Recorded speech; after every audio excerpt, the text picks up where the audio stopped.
Golf club today, and what I'm going to talk about is another scoring element of golf, and that is driving. So driving is probably one of the most important factors about your game.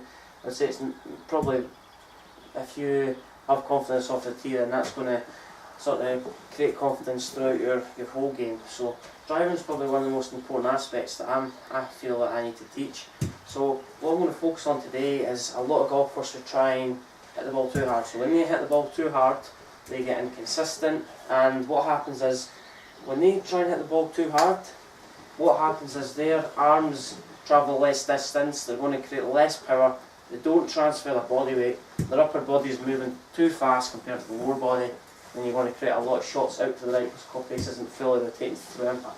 So the drill I always like to focus on is get people to focus on a nice and wide, so a low and wide slow arc.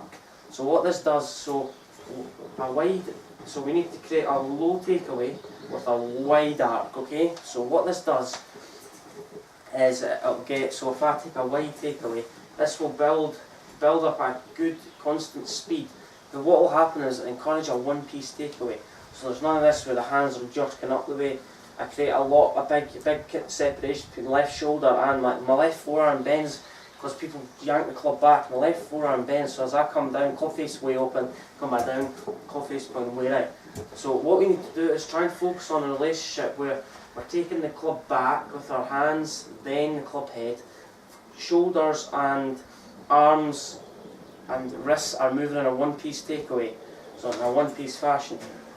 What that will do is if we can get into a good position with the club head and hands and arms are in a good relationship, that will create a lot of consistency. The club face won't be rotating as much through impact, the club face will be pretty neutral to the path. So another thing that we need to focus on, so what I'm going to do is just get a couple of keys here.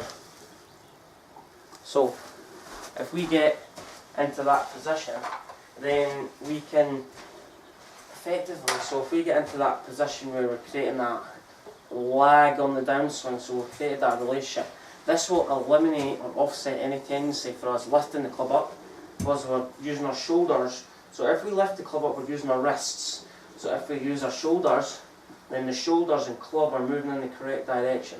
So what this does, if it's moving in the correct direction, so if I create this low and slow to the ground, what I'll do is it'll offset any tendency for me to yank the club back. So if I lift the club up automatically with my wrists, then it's going to travel back down on that swing path.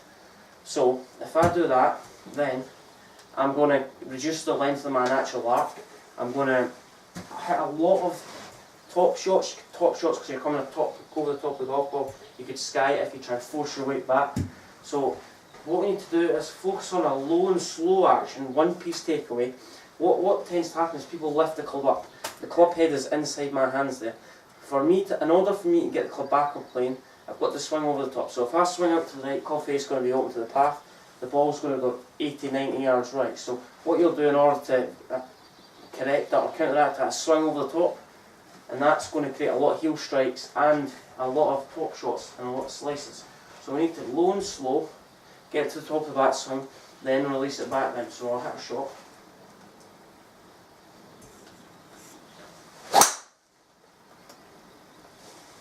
So, not the best there. A little bit quick with the transition there. So I got top of backswing. If we get back down to this position where we're creating a nice wide arc, so nice wide arc, we'll get into a comfortable position where the shaft is almost, so it's Sergio Garcia, so the shaft's almost dropped in this position instead of this position. So low and slow, this will get you into a habit of in a comfortable position. So I'll get you swinging from the inside, hitting the ball on the up. So I'll try again, low and slow. So low and slow. I'll get you into that ideal position on the way down. So, and plus you'll hit as the club bottoms out, then we'll get into that position where we're not hitting down on the driver, we're almost hitting up on the driver. So when we have our hands and arms and club head in a good relationship, we can understand how to release power and how we create that power. So if we get into this position where I get swinging in a good, so if I increase the width of my arc by taking it low and slow on the way back, I'm going to create more energy and impact. it's going to give my body a better chance of turning. So if I lift the club up straight away, my body's got to do so much over a short distance of time or a short period of time in order for me to get the club back on that position, and you're not going to build up any speed over half a swing length. So low and slow, build up that desired speed. So from here, build it up, then release it back down. And plus, I want to make contact, the club being zero to the ground. None of this where I'm hitting down on it or too far up on it. So it's important to just try and get into a habit. So all you need to do is focus on our arms. So if my arms move, my pivot should move.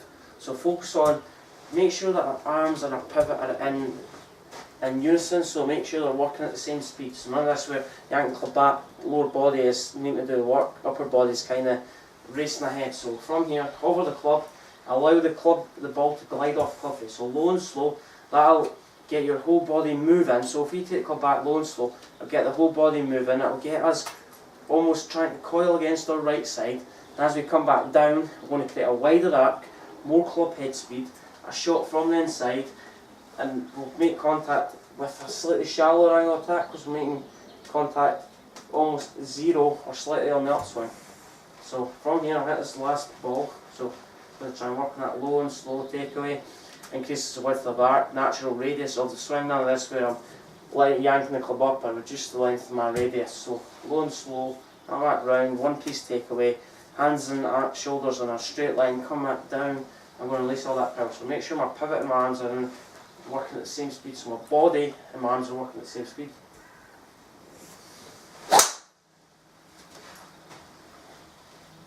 Yeah, out to the right, but still a good strike.